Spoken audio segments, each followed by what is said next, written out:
Hi all, CUET UG entrance exam 15-ന് start ചെയ്യുന്ന കാര്യം നിങ്ങൾക്കറിയാം. അപ്പോൾ എല്ലാവരും അഡ്മിറ്റ് കാർഡിൻ്റെ വെയിറ്റിങ്ങിലാണെന്നറിയാം. നിലവിൽ അതായത് ഈ വീഡിയോ ഷൂട്ട് ചെയ്യുന്ന സമയം ഇന്ന്, ദാറ്റ് ഈസ് 13/5/2024 3 മണിക്കാണ്.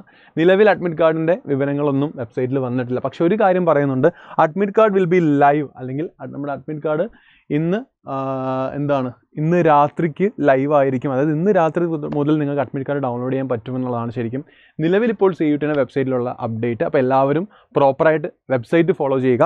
exams.nta.ac.in/CUET UG എന്നാണ് വെബ്സൈറ്റിൻ്റെ പേര്. അഥവാ നിങ്ങൾ exams.nta.ac.in ക്ലിക്ക് ചെയ്ത് കഴിഞ്ഞാൽ കുറേ സെറ്റ് ഓഫ് എക്സാമുകളുടെ പേര് വരും. അവിടെ നിങ്ങൾക്ക് CUETൻ്റെ പേര് ക്ലിക്ക് ചെയ്താൽ അതിൻ്റെ വെബ്സൈറ്റിലേക്ക് ഒരു റീഡയറക്റ്റ് ആവും. ഇവിടെ ശ്രദ്ധിച്ചാൽ അറിയാം, CUET admit card will be live by tonight എന്നാണ്. അപ്പോൾ ഇന്ന് രാത്രിക്കുള്ളിൽ നിങ്ങൾക്ക് അഡ്മിറ്റ് കാർഡ് ഡൗൺലോഡ് ചെയ്യാൻ സാധിക്കും. നിങ്ങളുടെ ആപ്ലിക്കേഷൻ നമ്പറും അതേപോലെ തന്നെ ലോഗിൻ ID, നിങ്ങൾക്ക് പാസ്വേഡ് ആണെങ്കിൽ അത്, അല്ലെങ്കിൽ നിങ്ങളുടെ ഡേറ്റ് ഓഫ് ബർത്ത്, അത് അവർ പറയുന്നതനുസരിച്ചാണ്. അത് വെച്ച് ലോഗിൻ ചെയ്ത് ക്യാപ്ചർ അടിച്ച് കഴിഞ്ഞാൽ നിങ്ങൾക്ക് നിങ്ങളുടെ അഡ്മിറ്റ് കാർഡ് എടുക്കാൻ സാധിക്കും. അഡ്മിറ്റ് കാർഡിൽ വളരെ ഇമ്പോർട്ടൻ്റ് ആയി ശ്രദ്ധിക്കേണ്ട ഒരു കാര്യം കൂടെ പറയാനാണ് ശരിക്കും ഈ വീഡിയോ. അവിടെ കൃത്യമായി പറയുന്നൊരു കാര്യമുണ്ട്, CUET എക്സാമിൻ്റെ പ്രോസ്പെക്ട്സിൽ പറയുന്നതാണ്. നിർബന്ധമായും അത് കേട്ടിട്ട് പോവുക. അതായത് CUETൽ നിങ്ങൾ അഡ്മിറ്റ് കാർഡ് ഡൗൺലോഡ് ചെയ്യുമ്പം A4 സൈസ് പേപ്പറിൽ തന്നെ ഡൗൺലോഡ് ചെയ്യണം. എല്ലാ വെബ്സൈറ്റിൽ തന്നിരിക്കുന്ന എല്ലാ പേപ്പറുകളും നിങ്ങളൊരു A4 സൈസായിട്ട് തന്നെ എന്ത് ചെയ്യണം, ഡൗൺലോഡ് ചെയ്യാൻ ശ്രമിക്കണം. പിന്നെ അഡ്മിറ്റ് കാർഡിൽ നിങ്ങളുടെ റോൾ നമ്പർ, ആപ്ലിക്കേഷൻ നമ്പർ, നിങ്ങളുടെ ഫോട്ടോ, അങ്ങനെയുള്ള കാര്യങ്ങളൊക്കെ ഉണ്ടാവും. അതിൻ്റെ കൂടെ ഒരു സെൽഫ് ഡിക്ലറേഷൻ എന്ന് പറഞ്ഞൊരു സംഭവം ഉണ്ടാവും. സെൽഫ് ഡിക്ലറേഷൻ എന്ന് പറഞ്ഞിട്ടൊരു താഴെ ഉണ്ടാവും.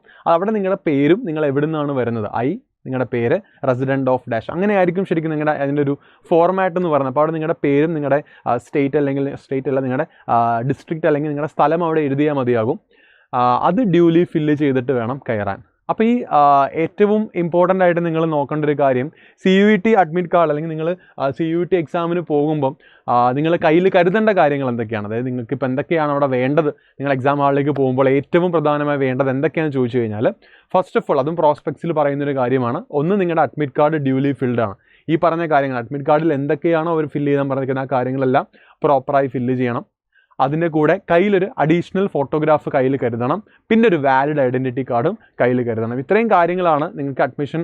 വാലിഡ് ഐഡൻറ്റിറ്റി കാർഡ് വളരെ ഇമ്പോർട്ടൻ്റ് ആണ്. ID കാർഡ് ഇല്ലാണ്ട് നിങ്ങൾ അവിടെ പ്രവേശിക്കാൻ അനുവദിക്കത്തില്ല. അഡ്മിറ്റ് കാർഡ് ഇല്ലാതെയും പ്രവേശിക്കാൻ അനുവദിക്കത്തില്ല. പിന്നെ കയ്യിലൊരു ഫോട്ടോഗ്രാഫും വേണം. അപ്പോൾ ഇത്രയും കാര്യങ്ങൾ നിർബന്ധമായും കയ്യിലുണ്ടെങ്കിൽ മാത്രമേ നിങ്ങൾക്ക് എക്സാം ഹാളിലേക്ക് പ്രവേശിക്കാൻ സാധിക്കത്തുള്ളൂ.